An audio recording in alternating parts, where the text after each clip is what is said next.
Hello and welcome back to Perspectives. On today's show, we have our usual roundup of stories affecting the Sikh community around the world.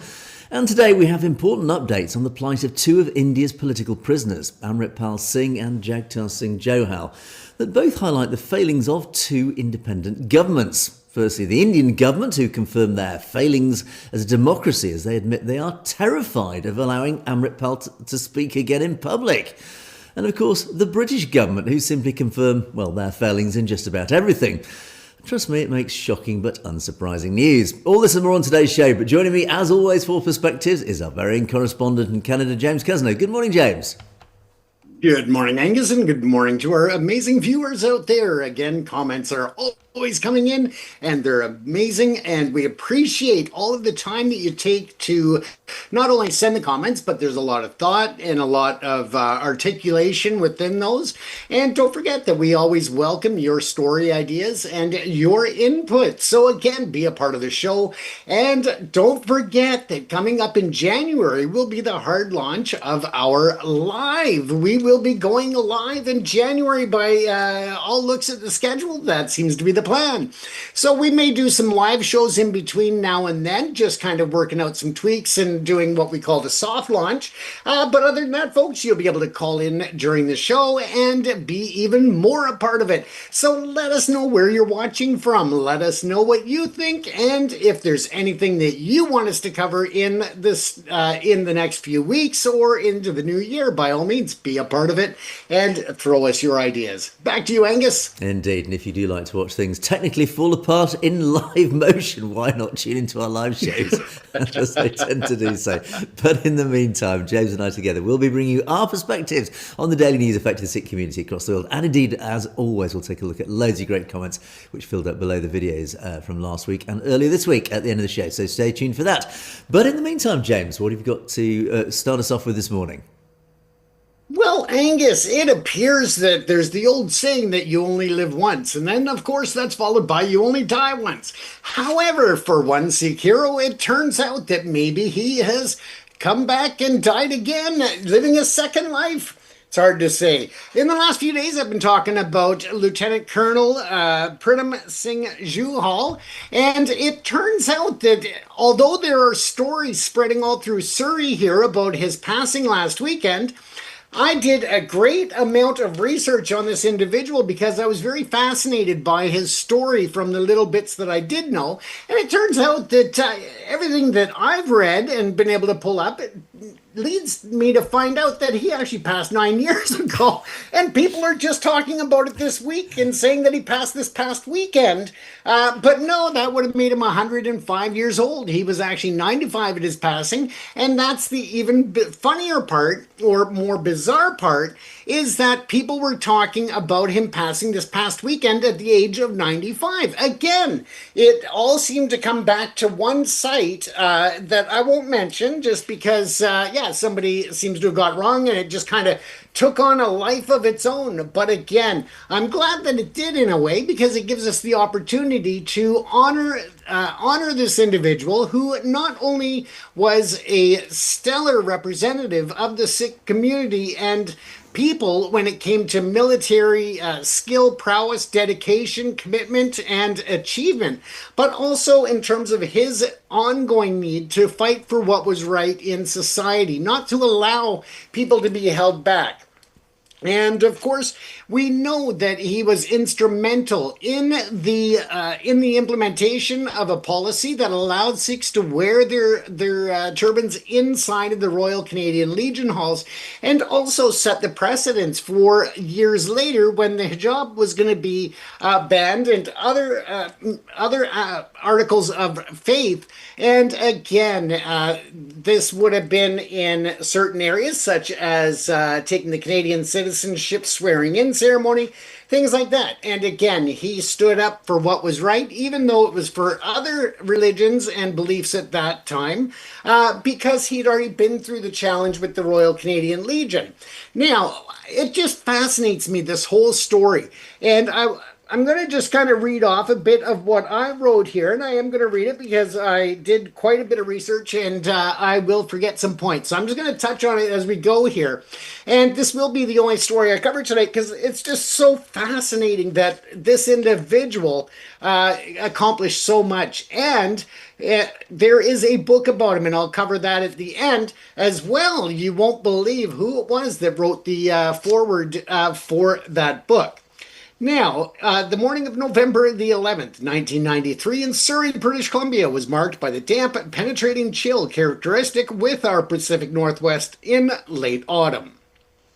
The low slate-gray clouds hung over the municipality, a rapidly growing suburb of Vancouver that was fast becoming the epicenter of the South Asian diaspora in Canada.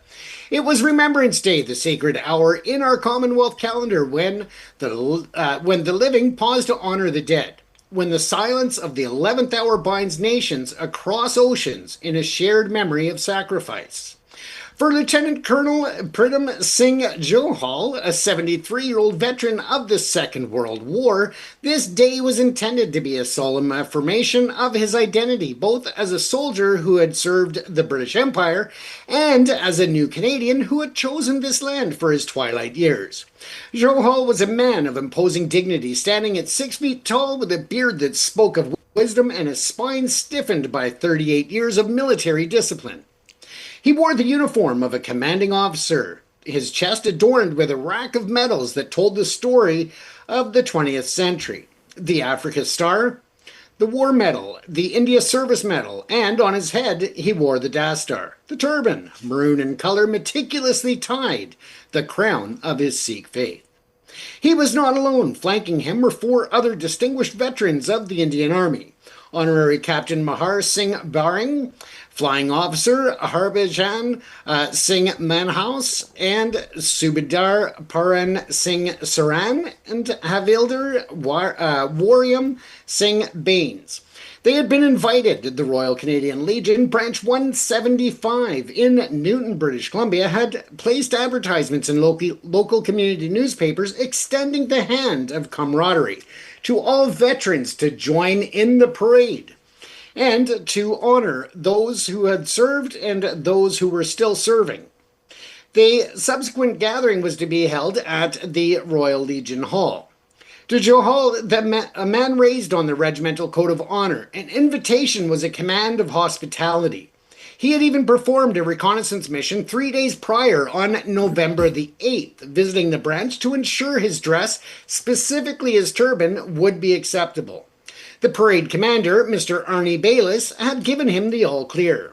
Yet, as the parade concluded and the veterans marched towards the Legion Hall, the warmth of the invitation evaporated. The Sikh veterans approached the lounge entrance, expecting a handshake of brothers in arms. Instead, they were met by a crossed-arm exclusion. That was Frank Underwood, the president of the Newton branch, stood at the door. He cited bylaws dating back to 1946 that there's to be no headgear in the lounge. To Underwood and his executive committee, the turban was a hat, and wearing a hat indoors was a sign of disrespect to the fallen. And to Johal, the turban was his head, his honor, and a covenant of his guru that could not be broken. He stated, "We fought together," Johal said, his voice laced with incredulity of a man who had seen men die in desert sands for the very freedoms he was now being denied. And here we are. You go in the room, I stay outside. Is that the treatment I should be given as a veteran, he said. The door remained closed. The 5 veterans were left standing on the sidewalk, humiliated in full view of the public and the media, while white veterans and women wearing berets streamed past them into the warmth of the hall. This moment froze in the cool air of a Surrey morning.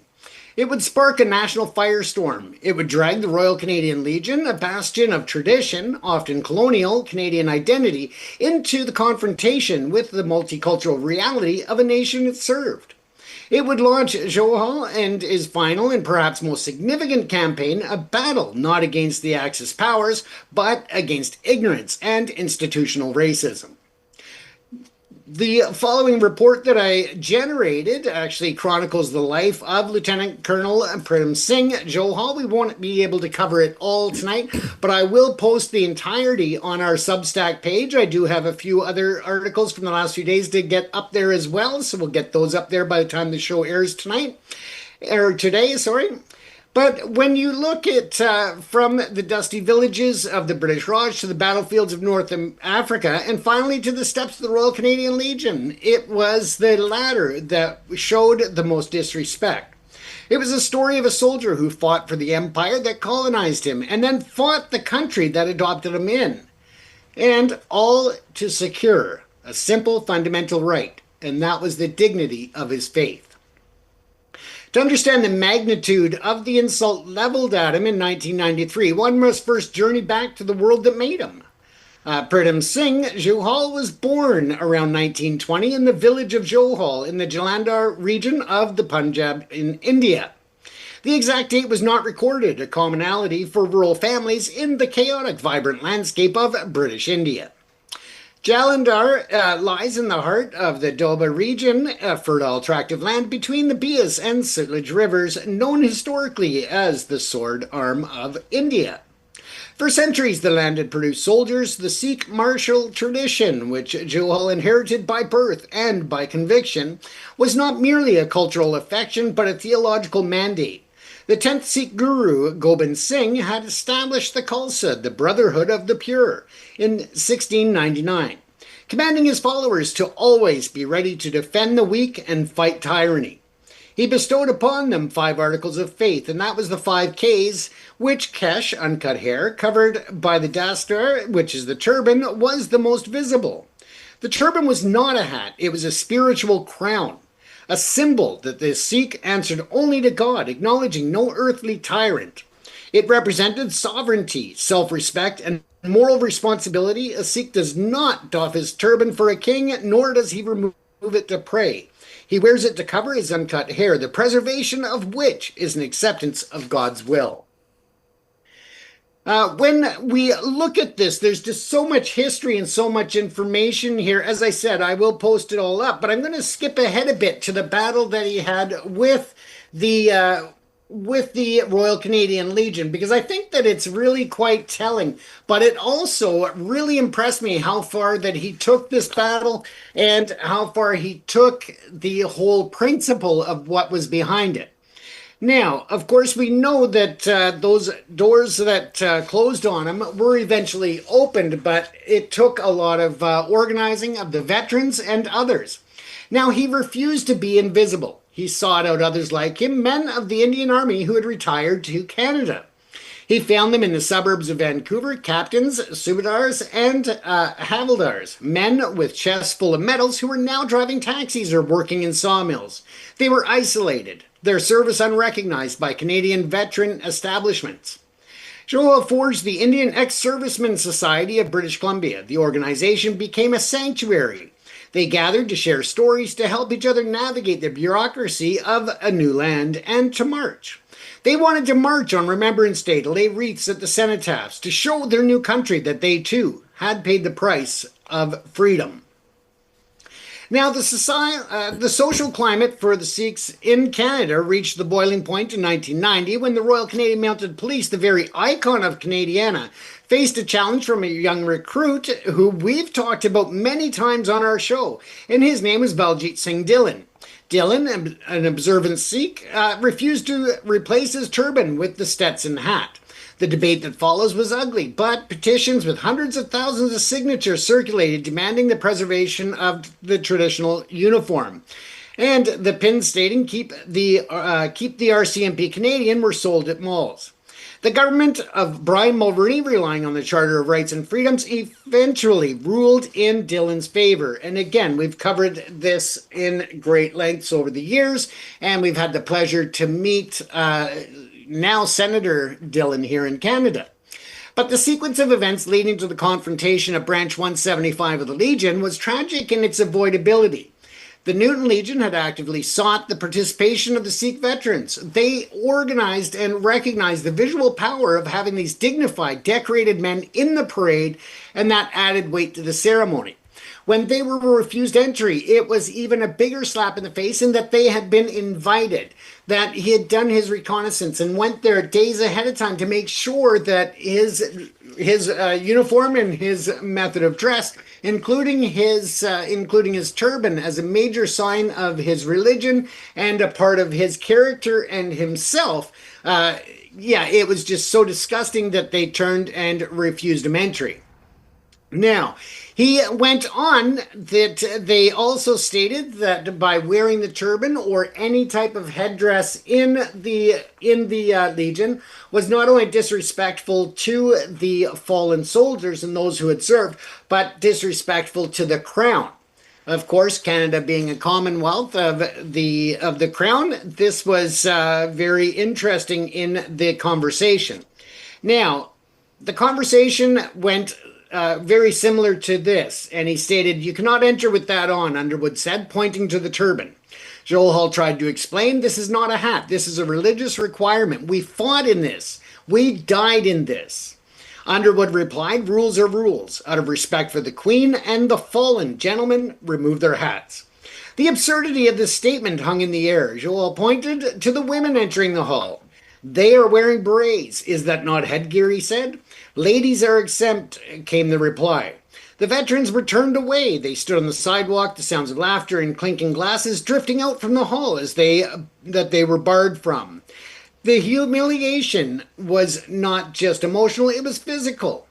And he went on to state that, "I've never for a moment imagined that when I retired at the age of 73 years old, I shall be insulted, embarrassed, and humiliated in public, and that too at the hands of fellow veterans." So you can see that it really had a profound impact on him. And instead of going home and just ignoring it, he went on to be a force for change. He didn't just go and talk to individuals. It became a media firestorm across Canada. It was front page headlines in the Vancouver Sun, the Globe and Mail newspapers, and other media sources were camped out on his lawn to get the story. They looked at it as a very important subject, and especially at the time that it had to do with the Royal Canadian Legion, a very Canadian iconic name and what it represented, and the fact that they were being racist towards people who fought for the crown, that fought side by side, and yet were being disrespected and not allowed into the Legion that is supposed to be there to honor all service members. So it became a very big story. Now, as for the part about the crown, he actually reached out to Buckingham Palace and wrote the Queen herself and asked for clarification if this was in fact the wearing of the turban into the Legion, if she in fact felt that was disrespectful, or if it was, or if it was okay, because he felt that the Queen had always honored the turban, that she always honored the Sikhs who served, and that was very concerning, that they were using her as one of the reasons for him not being able to enter, or his comrades from India and from the World War II.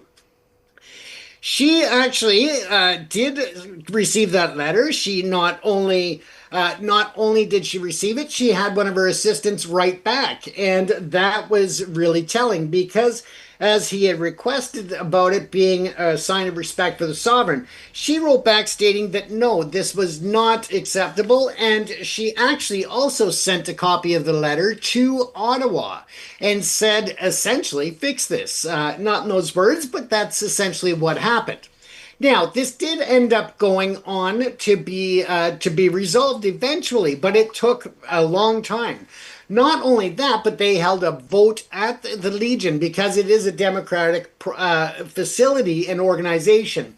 The vote actually was turned down. They voted against the turban acceptance, but it did actually, in August of 1994, the Dominion Command invoked its emergency powers. They overrode the convention vote, and they initiated the order and directive that the religious headwear is allowed at that point forward.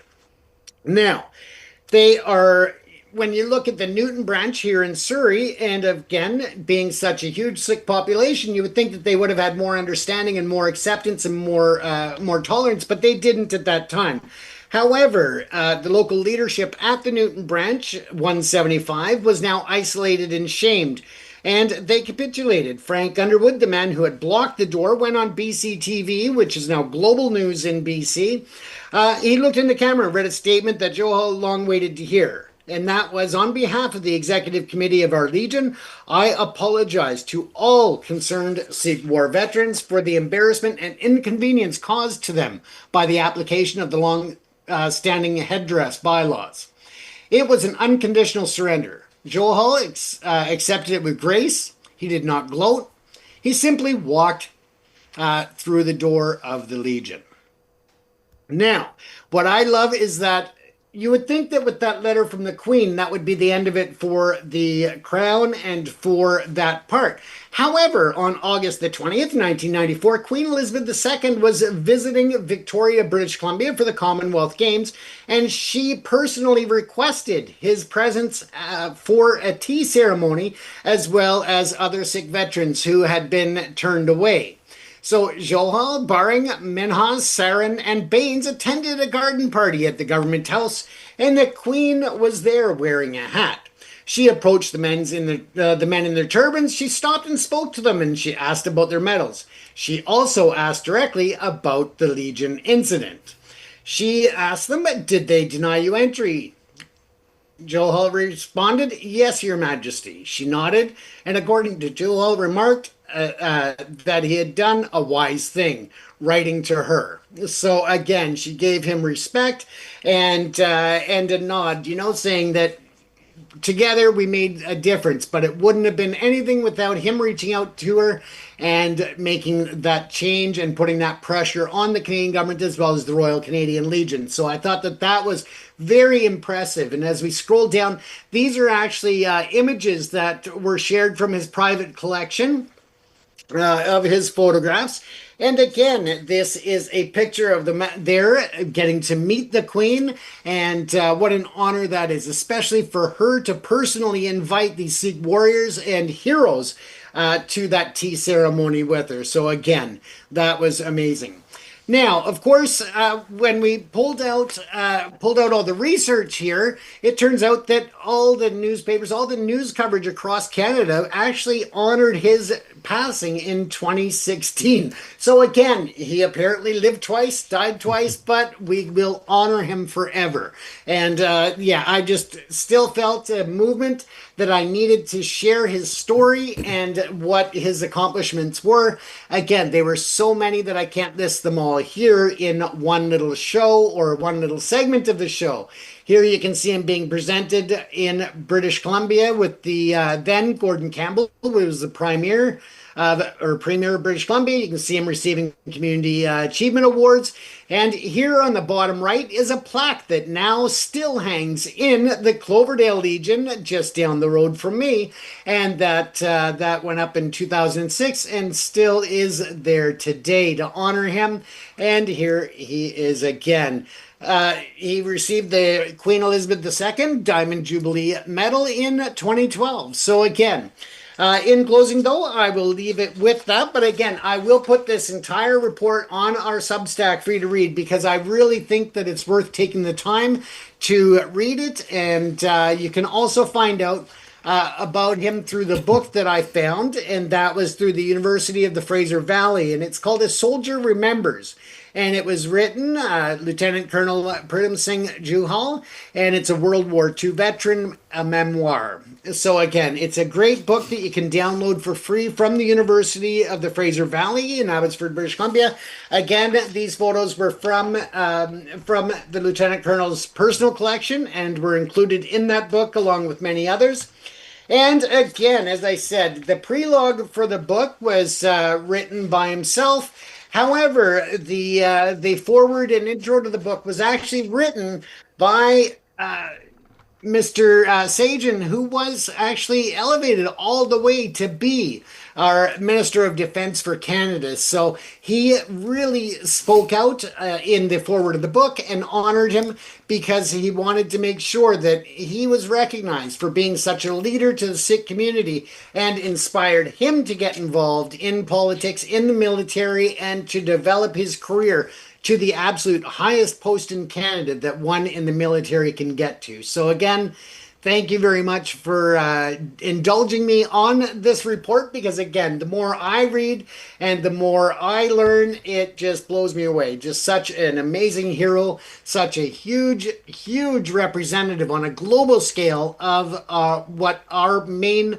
our principles of Canada are, to welcome everyone equally. And it's just sad that he had to fight so hard to get that recognition, that equality, and the honors that he deserved, Angus. Yeah, as the phrase goes, what a guy. I mean, you look back on his life and it sort of makes you reflect on your own life and think, God, what did I achieve compared to somebody like that? It was really quite an extraordinary life, and clearly he's lived his life to the full. And it's one of those weird quirks of the internet, isn't it? That quite often you see these stories about somebody's just passed, and they go viral, and it brings back the whole story of these people's lives. Then actually discover, well, actually they died 10 or 15 or sometimes 20 years ago, which again, it's just one of those weird quirks of the internet that when these things go viral. But what's even worse is if you're still alive and then the story of your death goes viral, which has of course happened as well. But anyway, but yeah, that's usually what we see more of. Well, exactly, yes. So, but anyway, let's just reflect a few points in his life. I mean, again, he was one of these great pioneers, and we do judge. We're always guilty of this, and not just us, but everybody. I think society is always very guilty of looking back quite critically at our past and saying, well, yeah, and looking at those generations that came before us through this lens of today's morality and culture, and say, oh, how terrible they were. Well, actually, again, to sort of almost take a devil's advocate view here, when I watch, for example, television programs, comedy programs, the 1970s here in the UK, I wince at some of the language used, think, oh, God, that was outrageous, you can't say that. Well, but in those days you could. That was the culture. Those people didn't realise, certainly in the context of today, what they were saying was inherently wrong or morally wrong or racist or whatever. That was just the prevailing culture. They actually didn't think there was anything wrong with that. So it is very easy for us to judge in hindsight these people's culture and the things.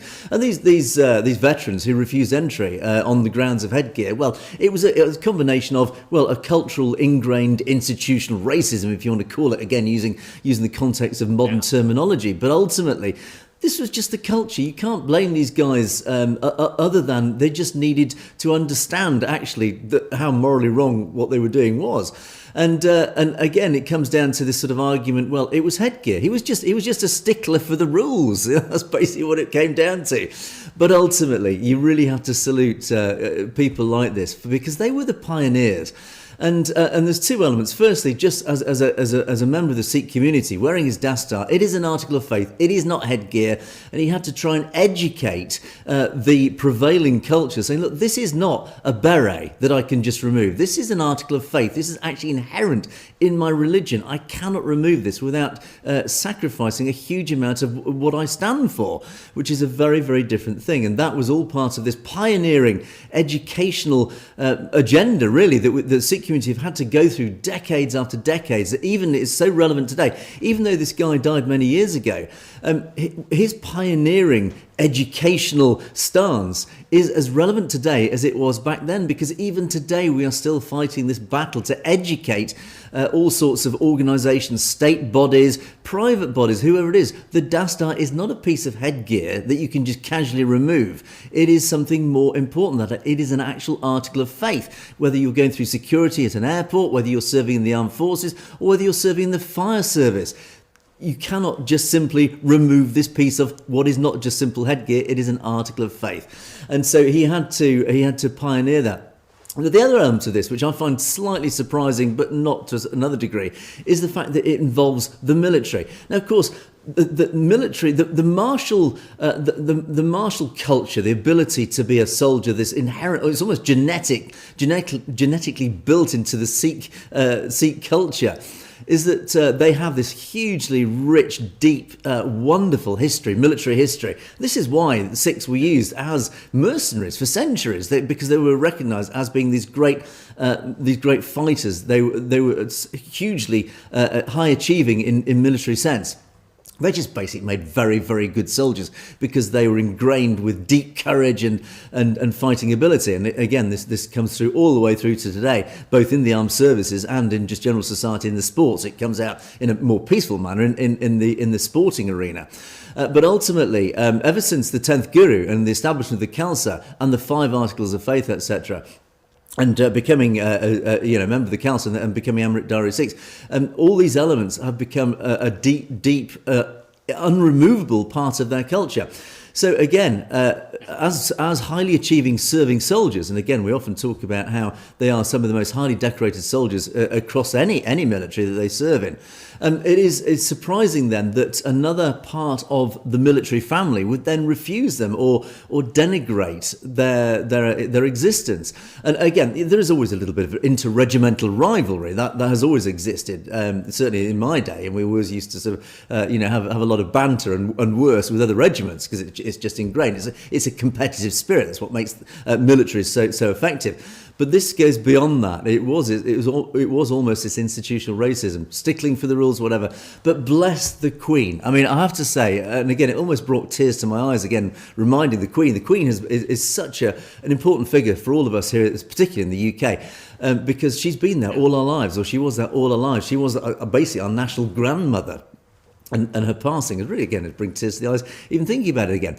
But ultimately, the Commonwealth was so important to the Queen. One of the most important parts of the Queen's psyche, everything that she stood for wasn't just obviously standing as the monarch, but the Commonwealth meant so much to her. And the evidence throughout her entire life of how much she always stood up for and protected those members of her Commonwealth in any context. And this story, I think, really highlights that one single thing. I am not surprised in the least that the Queen not only responded to his letter positively and helped him fight his fight, but actually she then individually picked him out years later to meet, have tea with. Again, it's all very on the surface, very sort of very simple, but it sent a very, very powerful message. The Queen never did anything without it having a very deep meaning. And this, just a simple cup of tea with this gentleman, sent a massive message saying, firstly, I recognise your fight, I salute your fight, I honour your fight, and I will always stand by you. That is what the Queen was like individually as a person. It's why she just won the love of everybody globally. When she passed, there was a global outpouring of grief because of what she stood for. But anyway, yeah, James, as I said, well done to this guy. Again, yeah, he died many years ago, but his battle is as relevant today as it was back then, James. Certainly is. And I mean, when I go through it here on the show, it seems like kind of a short summary, like it happened within a short period of time, but it didn't. And it wasn't easy. He was receiving postal mail back in the day because, email wasn't the thing, but he would receive death threats in the mail. He would receive the most ignorant letters that I've actually read some of them.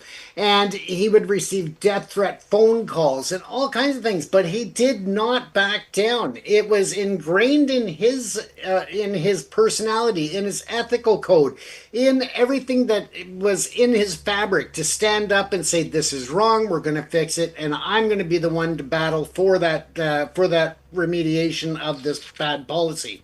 And he just went full steam ahead, continued doing what he was doing, but not through getting angry, not through throwing threats back at these people, but instead through education, through calmness, through awareness, and of course through the media. So again, he, at some point, some people referred to him as the king of the soundbite because he knew how to get the media with just certain words, and those words replayed over and over in some cases in the media. So again, what an amazing man. Indeed, and of course, infused in his whole life was this innate desire, drive, motivation to stand up to oppression and persecution, which actually then leads me very conveniently onto to my two stories. And of course, I talked in the introduction about highlighting the failings of two governments, that of India and that of the British government.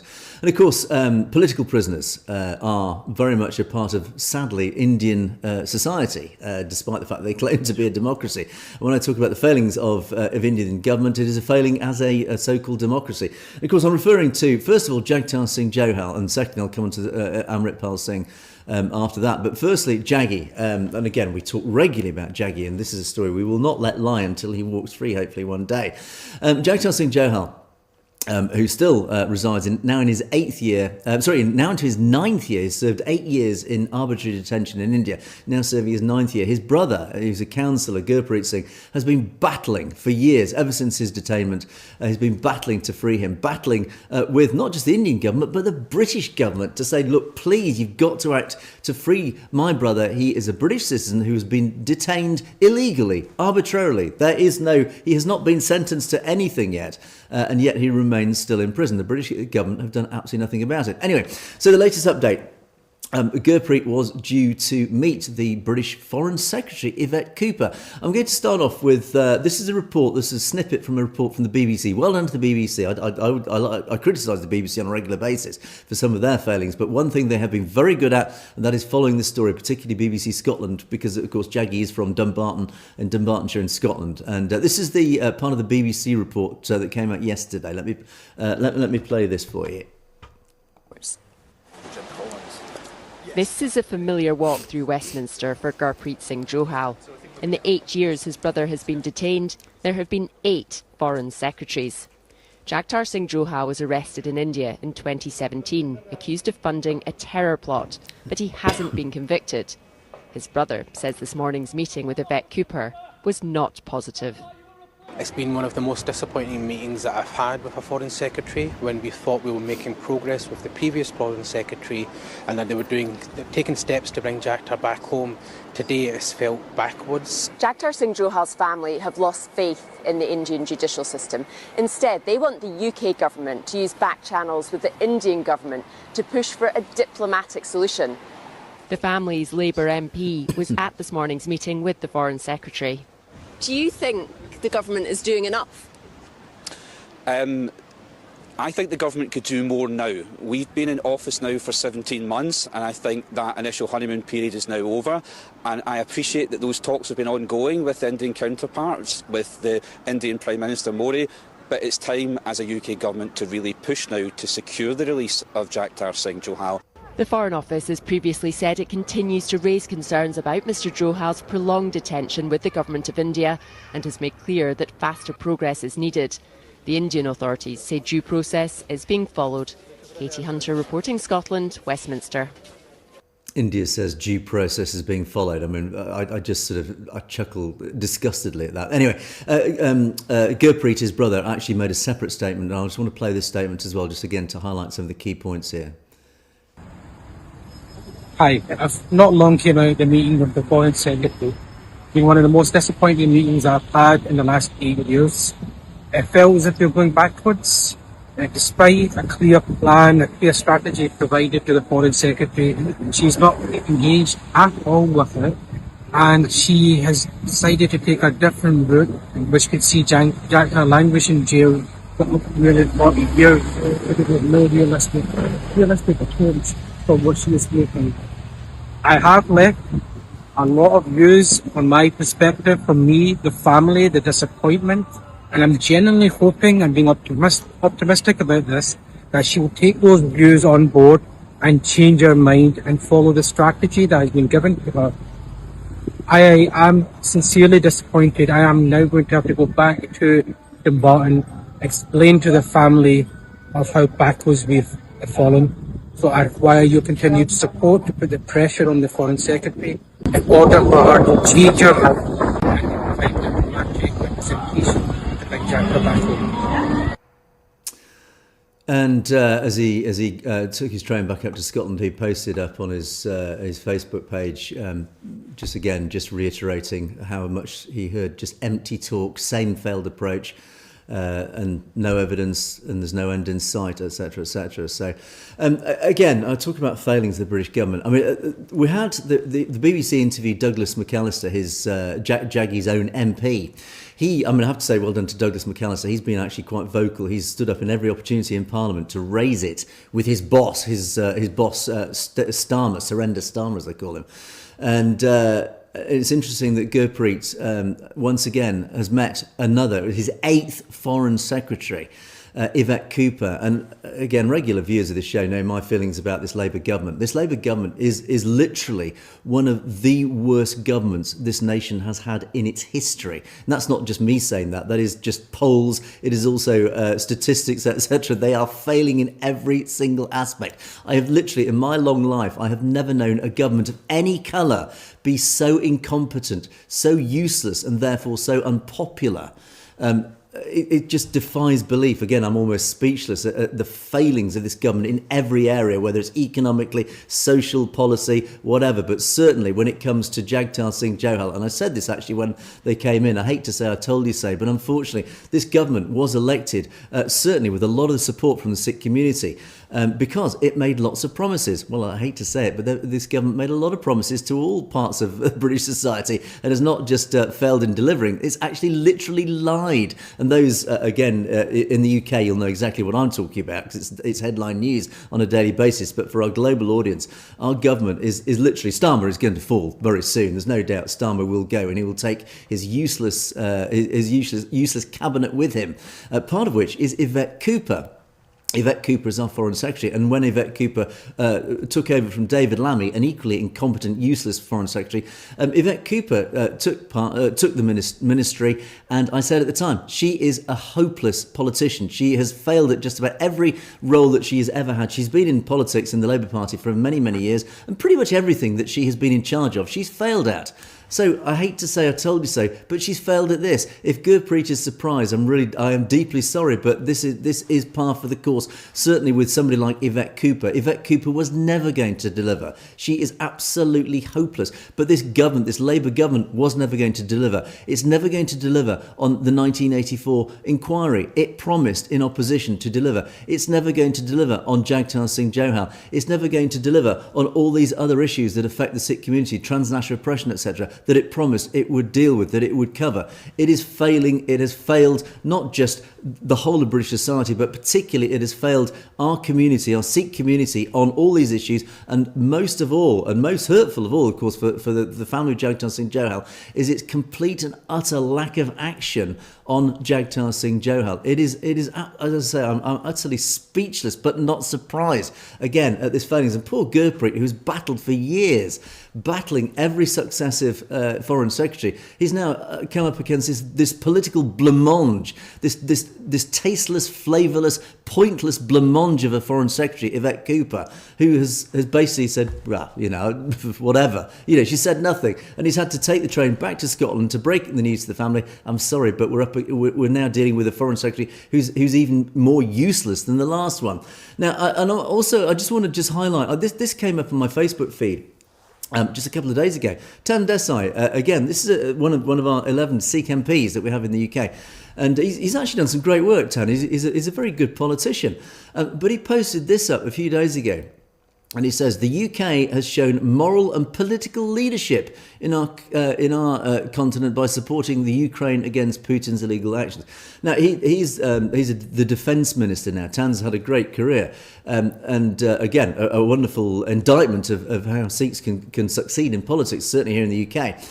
But he posts this up when one of his own community is actually in arbitrary detention in India, his own community, and he's not vocal. He's done absolutely next to nothing, has Tan Desai. And he's another example, and I'm sorry to say this, Tan, but again, it's all about career before principles. One of your own is sitting in jail, has been sitting in jail for over 8 years with no sentence. He's basically a political prisoner in India. Your government, your boss, your party has done absolutely nothing about it. What are you doing about it? You're talking about the moral and political leadership of your government. You're talking about Ukraine. Yeah, great, well done and all that.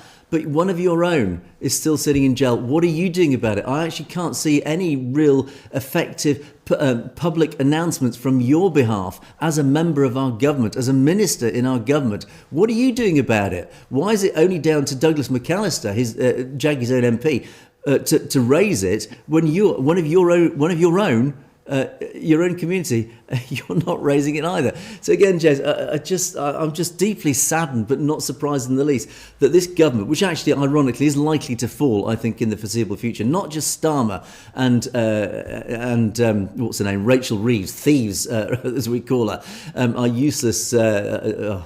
Again, I just don't even want to go down that rabbit hole, but they're going to go because they have been, as I say, one of our most incompetent governments literally in our history. Unfortunately, Jagtar and his family are suffering as an indirect response to all that because, again, they don't care. They don't even care about running this country properly. They certainly don't care about a member of our Sikh community, James. As I said, I'm just absolutely, utterly appalled, but not surprised.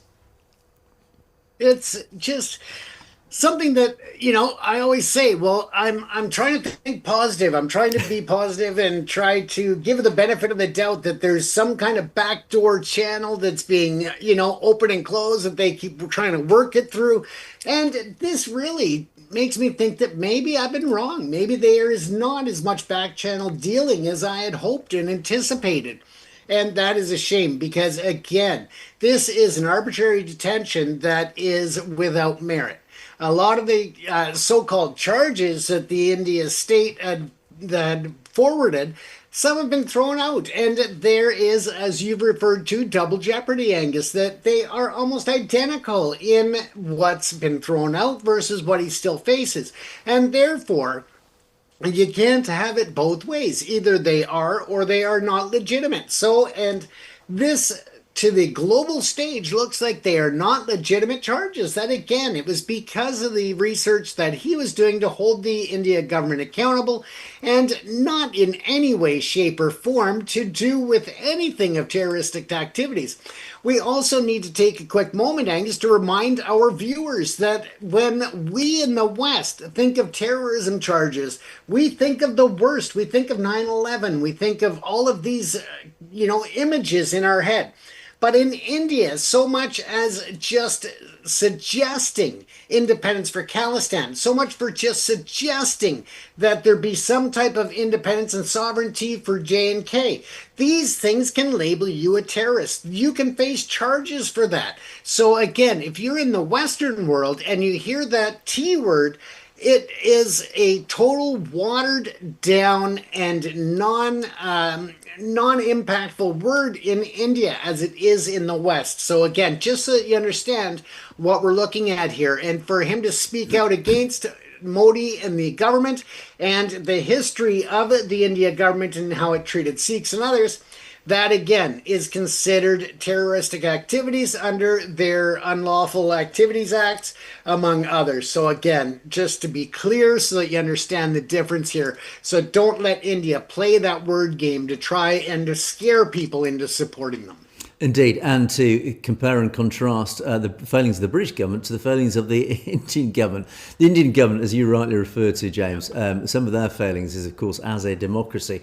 And the other political prisoner that I'm talking about today is, of course, Amritpal Singh.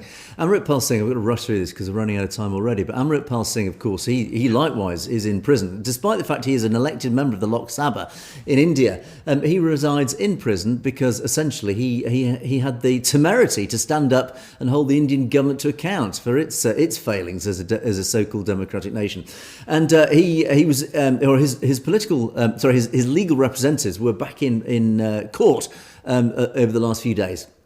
Again, to try and secure his release, or at least, even not if not his release, at least his ability to appear in the Lok Sabha to undertake his obligations as a member, as an elected member of the Lok Sabha. So, but the Punjab government itself told the Punjab and Haryana High Court, where the case is being heard, that even a single speech by Amritpal Singh in Parliament could, in their words, set the Five Rivers on fire. This is absolutely astonishing. This. The government's own advocate, a guy called Anupam Gupta, warned that granting Amritpal access to the Lok Sabha would effectively give him an unrestricted national and international stage. Well, yeah, that's what an elected politician and being in the Lok Sabha is all about. And his advocate said, if he's permitted to participate, he will acquire an actual physical, constructive or virtual platform of national and global scale. Well, yes, that's what the obligation is as a member of the Lok Sabha. A single speech can set the Five Rivers on fire, he told the court, contending that such a platform posed a serious danger to the safety and survival of Punjab. Interesting statement. This is, again, I find this quite explosive because basically what you're saying, and again, this reflects more on the Indian government than on Amritpal Singh. What you're saying is if you allow Amritpal Singh to make a speech, it poses a serious danger to the safety and survival of Punjab. No, it doesn't. It poses a serious danger to the safety and survival of the BJP RSS government. In other words, you are afraid of letting an elected member of your nation to speak publicly because he might hold you to account. He might highlight the illegal activities of what you're up to. That's really what it boils down to. Now, the remarks were made during this latest hearing of his petition to try and get at least a temporary release to attend Parliament, basically to undertake his obligations as an MP. Amritpal's counsel, a guy called R.S. Baines, countered that the state's apprehensions were exaggerated. Now, of course, his advocate has had to take a very diplomatic line. He's basically he's just trying to get Amritpal released, even temporarily. And the line he's taking is, look, it's just be reasonable. He just wants to undertake his actions as an elected member of the Lok Sabha, even temporarily or even virtually. Let him appear at least on a video screen. And he said, look, you can't stop him unless you actually have evidence to prove why there is a real and present danger that you're claiming. And he said that the Punjab government exercised its discretion in rejecting his plea for release, but discretion can't be absolute. You can't just do it just because you want to. You've actually got to show what he says has to be connected to some material, in other words, some evidence. And he went on to say, look, this isn't about political or a threat to the Indian state. This is just about, for example, hundreds of his own villages in his constituency are underwater because of course, the recent flooding we've had. And it's important for him to raise their issues before Parliament. He has actually, and also the precedent's been set, he has actually been released temporarily, at least to attend a session, and he didn't, even when he did that, he didn't violate any conditions. So what are you afraid of? And in response, Gupta, the government lawyer, came back and said that he allegedly is circulating a hit list of physical elimination of his opponents and critics while in jail. And again, I just shake my head. Oh, really? Do you honestly think Amritpal Singh is circulating a so-called hit list? The implication here is to kill his political opponents. I think the chances of that are absolutely zero. He doesn't even need to do that. We do know that is the tactic of the Indian government, but Amritpal Singh, there's no way he's going to do that. But anyway, of course, they're having to fabricate evidence, which of course is a common tactic with the Indian government, as we do know. And he said, we apprehend that he would use his ability to speak in a manner that could have profound and inalterable consequences for the security of the state and public order, given his background and bent of mind.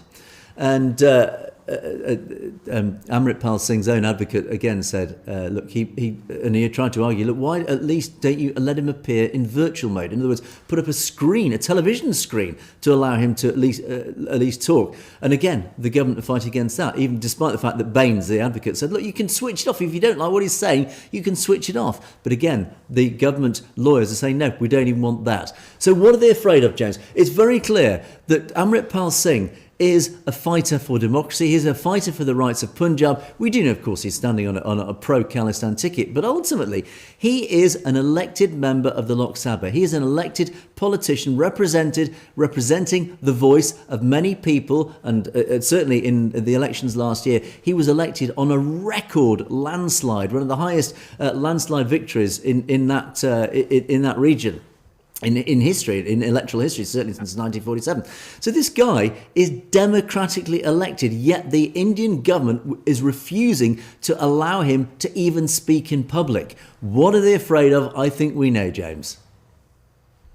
Absolutely, Angus. And let's not forget that there is a movement within the BJP and other circles that they want to actually be able to oust any member of parliament or other politicians who do not show up or cannot show up for the within the parliament.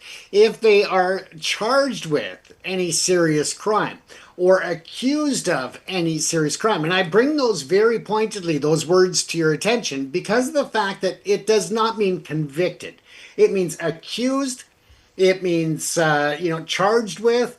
And if you are incarcerated, that you potentially could face a long term. So they want to pass this bill that allows them to reject people such as Amritpal Singh and say, nope, sorry, he was accused of something now. He has to go away, and we'll try to select somebody else that we can get into office there that is more in line with our views and our political party's goals down the road.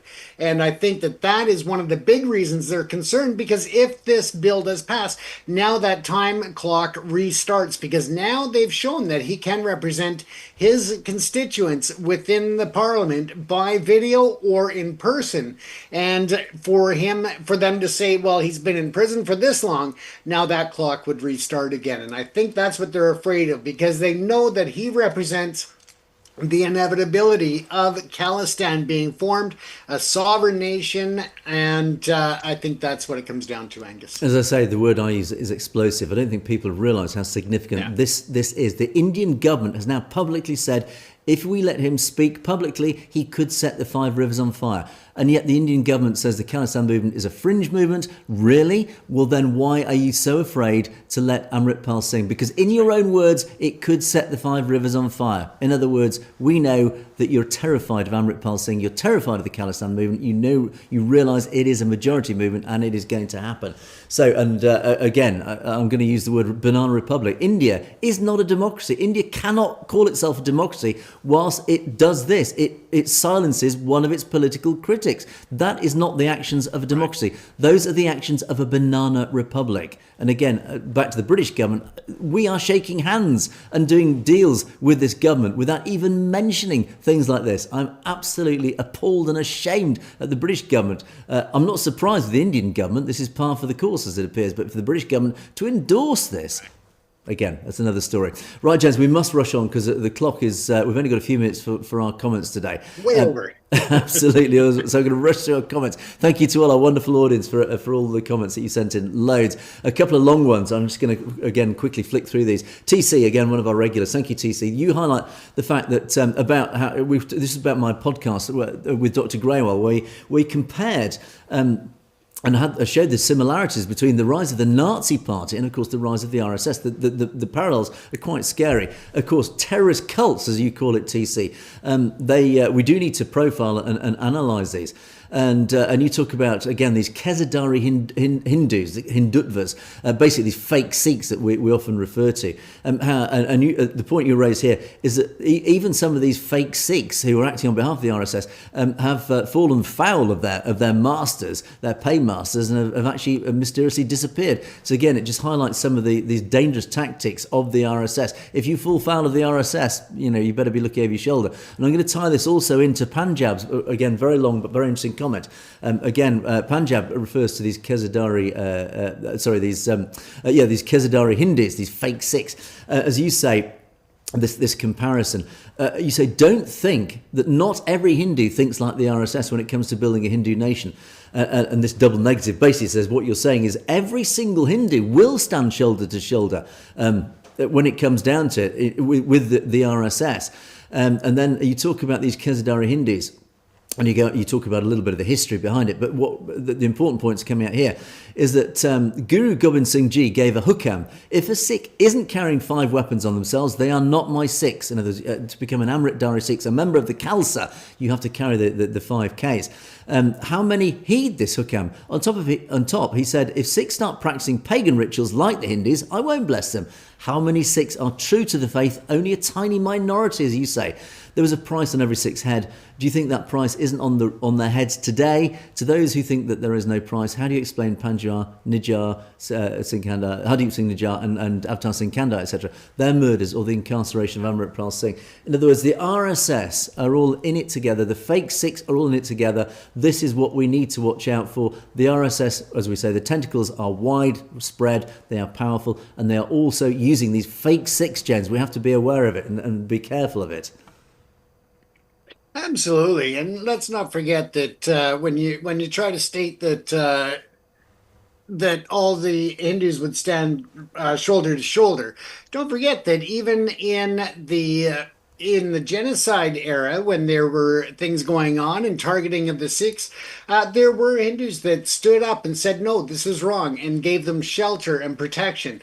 So I think that that might be an exaggeration. I do think that a lot would stand up at shoulder to shoulder to back the RSS and the Hindutva, but I do believe that there are others of genuine and pure heart that would stand up and demand what was right, not what was being dictated. Yeah, and one of the phrases that springs to mind is silence is complicity. And this, again, we're referring back to 1930s Germany. There were those who were totally against the Nazi party, but they had to remain silent, literally, because they were afraid of their lives.